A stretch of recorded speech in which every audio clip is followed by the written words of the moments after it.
Hi friends, welcome. ఈరోజు మనం మ్యాక్బెర్రీ Livo syrup యొక్క ఉపయోగాలు, సైడ్ ఎఫెక్ట్స్ మరియు దీన్ని ఏ విధంగా ఉపయోగించాలన్న విషయాలు తెలుసుకుందాం. ముందుగా డిస్క్లైమర్: ఈ వీడియో అనేది జస్ట్ ఇన్ఫర్మేషన్ పర్పస్ కోసం మాత్రమే. మీరు తప్పనిసరిగా మీ డాక్టర్ని సంప్రదించి మీ డాక్టర్ చెప్పిన సమయానికి మరియు చెప్పినంత డోస్ మాత్రమే వాడాలి. Let us start. Macberry levo సిరప్ని మెక్లోడస్ ఫార్మాస్యూటికల్స్ ప్రైవేట్ లిమిటెడ్ అనే కంపెనీ తయారు చేస్తుంది. మరియు దీని ఎంఆర్పి మనకి 100 ml గాను ₹99.75. ఇప్పుడు మెక్బెర్రీ లీవో సిరప్ యొక్క ఉపయోగాలు తెలుసుకుందాం. దీనిని ప్రధానంగా దగ్గును తగ్గించడానికి ఉపయోగిస్తారు. ముఖ్యంగా దీనిని కఫంతో కూడుకున్నటువంటి దగ్గును తగ్గించడానికి ఉపయోగిస్తారు. అంతేకాకుండా ఈ మెక్బెర్రీ లీవ్ సిరప్ అనేది జలుబు, ముక్కు కారడం, కళ్ళ నుంచి నీరు కారడం, ముక్కు పట్టేయడం లాంటి లక్షణాలను తగ్గించడానికి కూడా ఉపయోగపడుతుంది. ప్రధానంగా ఈ మెక్బెర్రీ లీవో సిరప్ అనేది మ్యూకస్, కఫాన్ని, చీమిడిని పలుచగా చేసి ఊపిరితిత్తుల నుంచి ఈ మూకస్ సులభంగా బయటికి రావడానికి ఉపయోగపడుతుంది. అందువల్ల మీరు ఈ సిరప్ వేసుకున్న 20 minutes to హాఫ్ అన్ అవర్లో మీకు ఈ కఫం అనేది బయటకు వచ్చేసి మీకు చాలా ఫ్రీగా బ్రీతింగ్ అనేది చాలా ఫ్రీగా ఉంటుంది. అదేవిధంగా దగ్గు కూడా చాలా వరకు తగ్గుతుంది. మీకు నిద్ర కూడా చాలా బాగా పడుతుంది. ఇప్పుడు మనం మెక్బెర్రీ లీవో సిరప్ ఎలా పనిచేస్తుంది మరియు ఇందులో ఏ అవస్థలు ఉంటాయో తెలుసుకుందాం. దీనివల్ల మీకు ఈ సిరప్ పైన కొంత అవగాహన కలుగుతుంది. ఈ సిరప్లో ప్రధానంగా 3 రకాల ఔషధాలు ఉంటాయి: లివోసాల్బ్యూటమల్, ఆంబ్రాక్సల్ అండ్ గ్వైఫిన్సన్. ఈ 3 కలిపి మనకి ఈ కఫంతో కూడుకున్నటువంటి దగ్గును తగ్గించడానికి చాలా బాగా పనిచేస్తాయి. ఇందులో మొదటిది లివోసాల్బ్యూటమల్ అనేది మీ శ్వాసనాళాల్లో ఉన్నటువంటి కండరాలను రిలాక్స్ చేసి శ్వాసనాళాలు వెడల్పు చేస్తుంది. దీనివల్ల మీకు ఎక్కువ గాలి, ఎయిర్ అనేది ఊపిరితిత్తుల్లోకి వెళ్ళి మీకు బ్రీత్ అనేది చాలా బాగా అవుతుంది. అదేవిధంగా రెండవది ఆంబ్రాక్సిల్ అనేది మ్యూకస్, ఈ కఫాన్ని పలుచగా చేసి ఊపిరితిత్తులు, శ్వాసనాళాలు మరియు ముక్కులో ఉన్న మ్యూకస్ని సులభంగా బయటికి రావడానికి ఉపయోగపడుతుంది. ఇక మూడవది గ్వైఫిన్సిన్. ఇది శ్వాసనాళాల్లో ద్రవం యొక్క పరిమాణాన్ని పెంచడం, అదేవిధంగా ఈ కఫం అనేది మనకి చాలా గట్టిగా మనకి ఊపిరితిత్తుల్లో చాలా ఈ జిగటగా అంటుకొని ఉంటుంది. ఈ గ్వైఫిన్సిన్ అనేది ఈ కఫం యొక్క జిగటను తగ్గించడం వల్ల అది చాలా సులభంగా ఈ శ్వాసనాళాల నుంచి, ఊపిరితిత్తుల్లో నుంచి చాలా సులభంగా బయటకు వస్తుంది. ఈ విధంగా ఈ 3 ఔషధాలు కలిపి మనకి ఈ కఫంతో కూడుకున్న దగ్గుని చాలా బాగా తగ్గిస్తాయి. ఇప్పుడు మనం అసలు దగ్గు రావడానికి గల ప్రధాన కారణాలు ఏంటి, మనం దగ్గు రాకుండా ఉండాలంటే ఏం చేయాలో తెలుసుకుందాం. దగ్గు రావడానికి 90% మనకు దగ్గు రావడానికి ప్రధాన కారణం వైరస్ మరియు బ్యాక్టీరియా. మన శరీరంలోకి వైరస్ మరియు బ్యాక్టీరియా ఎక్కువ మోతాదులో 90-95% మన చేతుల నుంచి మరియు మన ముక్కు నుంచి వెళ్తుంది.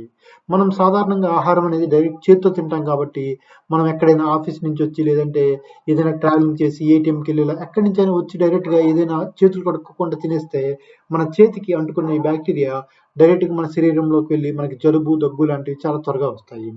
అదేవిధంగా చిన్నపిల్లలు కూడా వాళ్ళు స్కూల్ నుంచి వచ్చినా, లేదంటే బయట ఆట ఆడుకొని వచ్చినా సరే కంపల్సరీగా వాళ్ళకి చిన్నప్పటి నుంచి మనం కాలు చేతులు కడుక్కొని తినడం అలవాటు చేస్తే మనకి ఈ వైరస్ అనేది చాలా వరకు రాకుండా ఉంటుంది. ఇక రెండవది ముక్కు నుంచి మనకి ఎక్కువ చేతి నుంచి, ఇక రెండవది ఆల్టర్నేట్ మనకి ముక్కు నుంచి, మన శరీరం నుంచి కూడా వెళ్ళొచ్చు, కానీ ఎక్కువగా మనకి వెళ్ళేది చేతి నుంచి, ముక్కు నుంచే. మీరు ఎప్పుడైనా సరే జనసాంద్రత ఎక్కువగా ఉన్న బాగా క్రౌడెడ్ ప్లేస్లో ఉన్నప్పుడు మాస్క్ పెట్టుకోవడం, ఏదైనా బస్సుల్లో ట్రావెల్ చేసేటప్పుడు, లేదంటే మనం సినిమా హాల్లో ఉన్నప్పుడు, లేదంటే ఏదైనా పెళ్లి ఫంక్షన్కి వెళ్ళినా, షాపింగ్ మాల్స్లోకి వెళ్ళినా మాస్క్ పెట్టుకుంటే మన చుట్టుపక్కల ఎవరైనా దగ్గినా తుమ్మినా మనకి మ్యాక్సిమం మనకి ఈ వైరస్ కానీ బ్యాక్టీరియా కానీ మన ముక్కు నుంచి లోపలికి వెళ్ళదు. అదేవిధంగా ఇటువంటి జనసాంద్రత ఉన్న ప్లేసుల్లోకి చంటి పిల్లల్ని మనం అప్పుడు 3 months బేబీస్ కానీ, 6 months ఇలా 1 year 2 years లోపు బేబీస్ని తీసుకెళ్ళకపోవడం చాలా మంచిది. ఎందువల్లంటే వాళ్ళ ఇమ్యూన్ సిస్టమ్ చాలా తక్కువగా ఉండడం వల్ల ఈ వైరస్ మరియు బ్యాక్టీరియా చాలా వేగంగా వాళ్ళని అటాక్ చేస్తాయి. ఇక మూడవది మంచులో ఎక్కువగా ఉన్నా, లేదంటే వర్షంలో బాగా తడిచినా మనకి ఈ జలుబు ముందొచ్చి తర్వాత దగ్గు అనేది వస్తుంది. అందువల్ల ఎప్పుడైనా సరే మీరు వర్షంలో తడిసి ఇంటికి వచ్చిన వెంటనే వేడి నీళ్ళతో తలకు స్నానం చేస్తే మనకి ఈ జలుబు కానీ, దగ్గు కానీ అంత త్వరగా రాకుండా ఉంటాయి. ఇక నాలుగవది ఆస్మా ఉన్న వాళ్ళకి కూడా పొడి దగ్గు అనేది వస్తుంది. మనకి కఫంతో కూడుకున్న దగ్గు కాకుండా ఈ పొడి దగ్గు అనేది ఆస్మా ఉన్న వాళ్ళు మనకి నాజిల్ అనేది చాలా సైజు, అండ్ మనకి ఈ నాజిల్ లోపలికి ఈ బ్రీత్ అనేది చాలా తక్కువ వెళ్ళడం వల్ల, గాలి చాలా తక్కువగా వెళ్ళడం వల్ల మనకి పొడి దగ్గు అనేది వస్తుంది. అదేవిధంగా ఐదవది మనకి గ్యాస్ట్రిక్ ఉన్న వాళ్ళలో కూడా పొడి దగ్గు అనేది వస్తుంది. మనకి గ్యాస్ ఉన్న వాళ్ళలో ఏమవుతుందంటే ఈ కడుపులో ఉన్న గ్యాస్ మళ్ళీ పైకి అన్నవాహిక నుంచి పైకొచ్చి మన గొంతు దగ్గర మంటలా ఏర్పడుతుంది. అందువల్ల మీకు ఎప్పుడైనా గ్యాస్ట్రిక్ ఉండి పొడి దగ్గు ఫ్రీక్వెంట్గా వస్తే మీరు మీ దగ్గరలో ఉన్న డాక్టర్ని సంప్రదిస్తే మీకు తగినటువంటి గ్యాస్ట్రిక్ టాబ్లెట్ ఇస్తారు. దానివల్ల మీకు మ్యాక్సిమం మీకు గ్యాస్ట్రిక్ వల్ల ఈ టాబ్లెట్ వాడాక ఈ పొడి దగ్గు అనేది తగ్గిపోతుంది. అదేవిధంగా మనం ఎప్పుడైనా సరే మీకు జలుబు కానీ దగ్గు కానీ వచ్చేటప్పుడు ఈ సిరప్స్తో పాటుగా వేడి నీళ్ళు మనం కంపల్సరిగా గోరువెచ్చని నీళ్ళు తాగితే మనకి చాలా వరకు త్వరగా తగ్గుతుంది. అదేవిధంగా మనం వేడి వేడి ఆహార పదార్థాలు తింటే మనకి చాలా వరకు ఈ సిరప్స్ వాడేటప్పుడు ఈ రెండు కంబైన్డ్లో మనకి చాలా త్వరగా తగ్గుతుంది.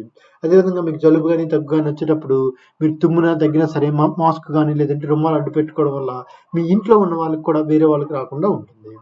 ఇప్పుడు మనం ఈ సిరప్ వల్ల కలిగే సైడ్ ఎఫెక్ట్స్ తెలుసుకుందాం. దీనివల్ల వికారము, నీల విరోచనాలు, పొత్తి కడుపులో నొప్పి, మగత, తలనొప్పి ఇలాంటి లక్షణాలు ఉంటాయి. అయితే ఈ లక్షణాలు ఎక్కువగా ఉంటే మాత్రం మీరు తప్పనిసరిగా మీ డాక్టర్ని సంప్రదించాలి. అదేవిధంగా ఈ సిరప్ వాడాక మీరు డ్రైవింగ్ని అవాయిడ్ చేయాలి. ఎందువల్లంటే మీకు ఈ సిరప్ వాడాక నిద్రమత్తు, మగతలా ఉంటుంది. అదేవిధంగా చిన్నపిల్లలకైతే ఈ సిరప్ వాడాక వాళ్ళకి కూడా బాగా నిద్ర వస్తుంది కాబట్టి బయటికి పంపించకపోవడం చాలా మంచిది.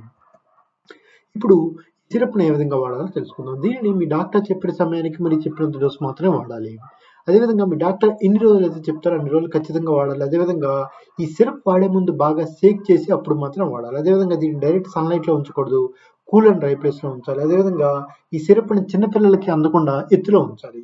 అదేవిధంగా ఈ సిరప్ వాడే ముందు ఎక్స్‌పైరీ డేట్ చూసుకొని ఎక్స్‌పైరీ డేట్‌లో ఉంటే మాత్రమే వాడాలి. అదేవిధంగా ఈ సిరప్ వాడే ముందు మీరు డాక్టర్‌కి ఒకసారి మీకేమైనా హెల్త్ ప్రాబ్లమ్స్ ఉన్నా లేదంటే మీకేమైనా టాబ్లెట్స్ కానీ, సిరప్స్ కానీ అలర్జీ ఉంటే మీ డాక్టర్‌కి చెప్తే మీ డాక్టర్ మీ శరీరానికి తగినటువంటి సిరప్స్ ప్రిస్క్రైబ్ చేస్తారు. ఓకే ఫ్రెండ్స్, ఈరోజు మనం మెక్బెర్రీ లివో టాబ్లెట్స్ యొక్క సిరప్ యొక్క ఉపయోగాలు, సైడ్ ఎఫెక్ట్స్ మరియు దీన్ని ఏ విధంగా ఉపయోగించాలన్న విషయాలు తెలుసుకున్నాం కదా. ఇటువంటి మరిన్ని టాబ్లెట్స్ మరియు సిరప్స్ ఇన్ఫర్మేషన్ కోసం please like, subscribe and click on the bell icon. Thank you.